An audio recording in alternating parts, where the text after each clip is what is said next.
YouTube, Steiny72 coming to you from Sulfur City Homestead. Tonight we're going to be making some blueberry mead. As you see before you, there's all the ingredients that you need.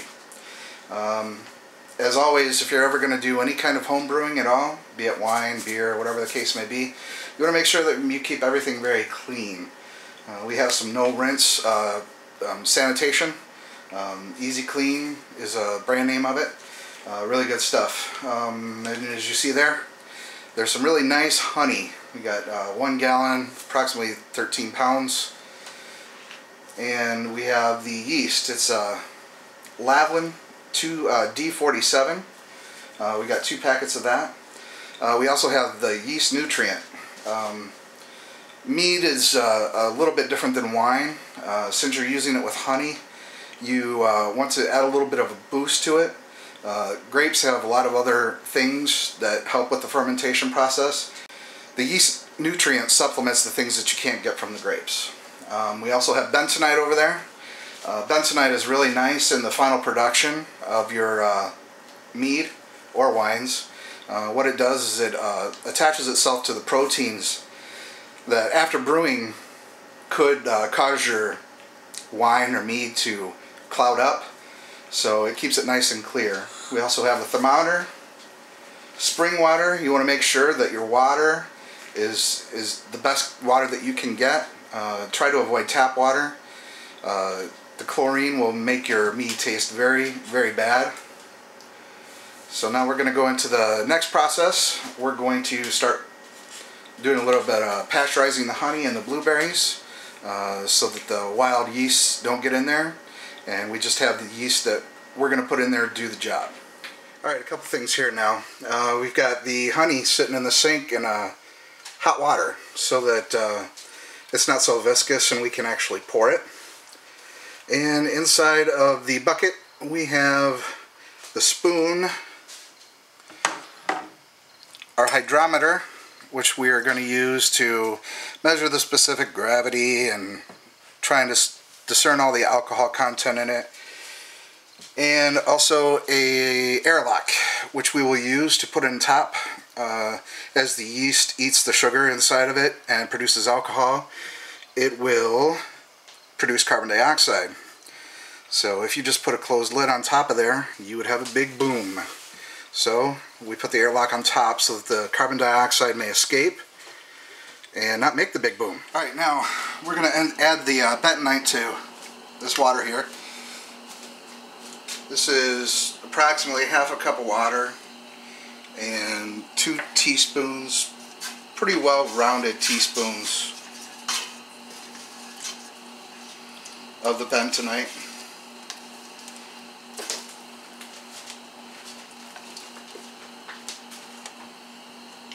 I'm going to add just a little more water here.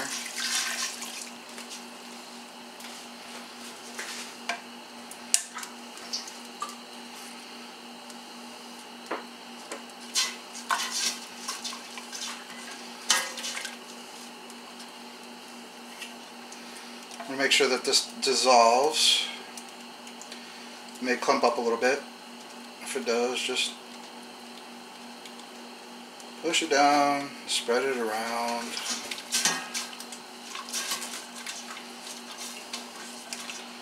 Now we're going to add our blueberries. We have approximately 2.5–3 pounds of blueberries.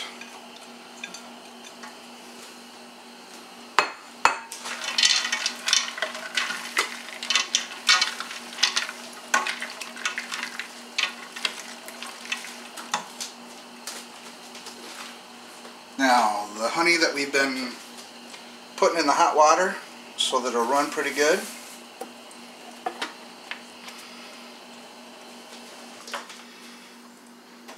Make sure you watch your heat on this because you do not want to burn your honey.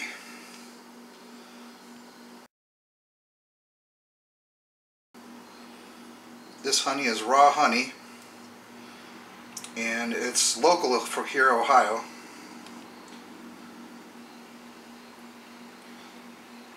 The farm is called, funny enough, Stein's Honey, and it's from Collins, Ohio.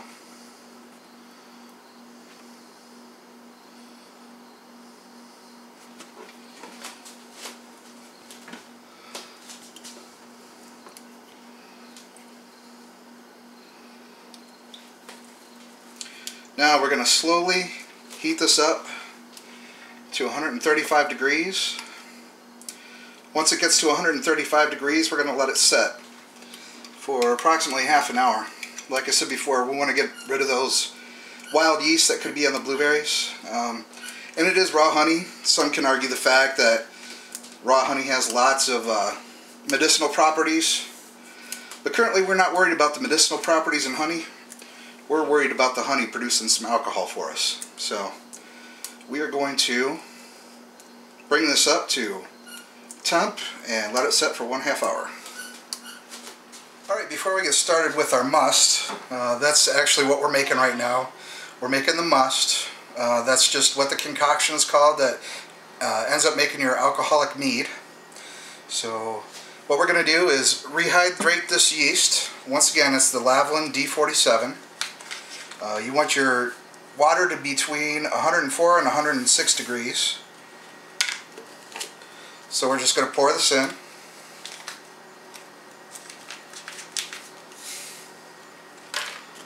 We're going to use 3 packets. There's a lot of things that affect the alcohol content. One of the main things is the yeast that you use. Now with the D47, you're actually looking at an end result of anywhere from 13 to 16%. Obviously that depends on your sugar content, which we'll show the hydrometer reading in a little while. And get this all mixed up. Now we're just going to let this sit and rehydrate while we go and get the honey and the blueberries that we just pasteurized. Alright, now after the magic of video editing,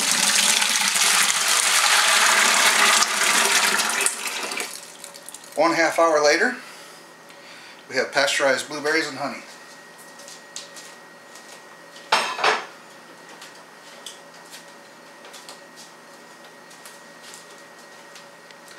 Now, we're going to be making a 6-gallon batch. So now, the spring water gets added to it again.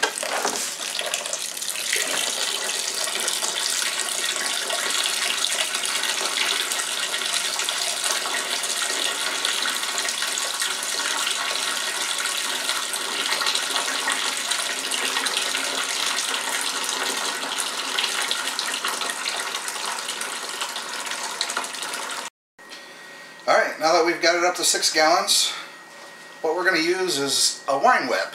Now, normally these are used when you're making wine. Before your final racking, you want to go ahead and get all the carbon dioxide out of it. But what really works nice is getting some nice aeration inside of here before we pitch our yeast. And we're going to mix the yeast nutrient in there as well before we pitch our yeast. So we're going to go ahead and this yeast nutrient is 1 teaspoon per every gallon, so we've got 6 teaspoons here. And this is a pretty neat little tool. Goes right on the end of your cordless drill. And you can fit it inside of a carboy, which if you haven't seen that, you'll see that eventually when we go to the secondary fermentation. So it fits down in there and then just whips out like that. So we're going to go ahead and do that very aggressively.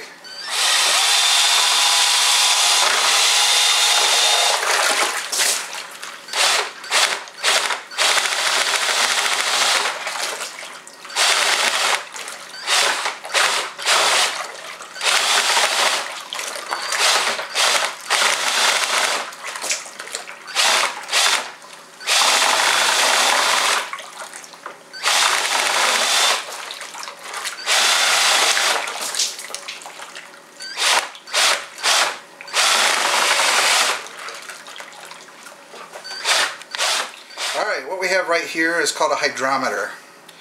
This measures the specific gravity of the must here. Like I said, this is what we have now is must. We're going to put that in there and it floats. It's going to be very difficult for you to see it. It's going to be difficult for me to see it if it keeps spinning around.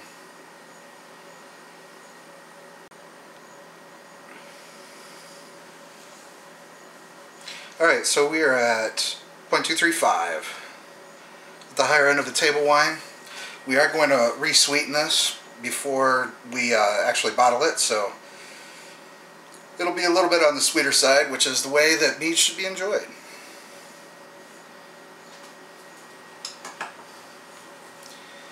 Now what we're going to do is pitch our yeast, and that just means pouring the yeast right into the must.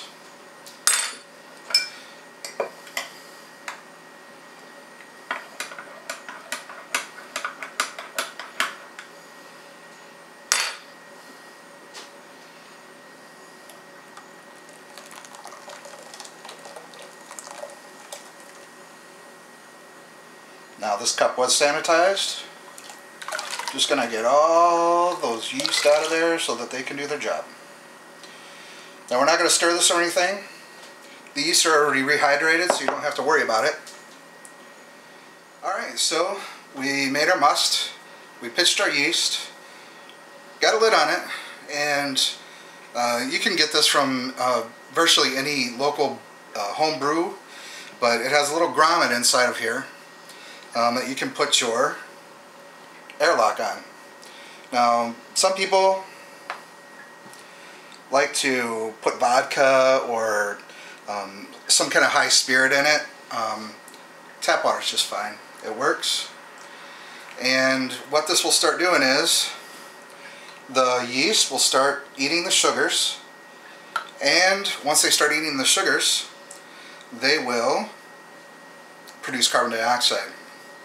What this does is let the carbon dioxide release without making a big boom, and doesn't let anything back inside to contaminate the must.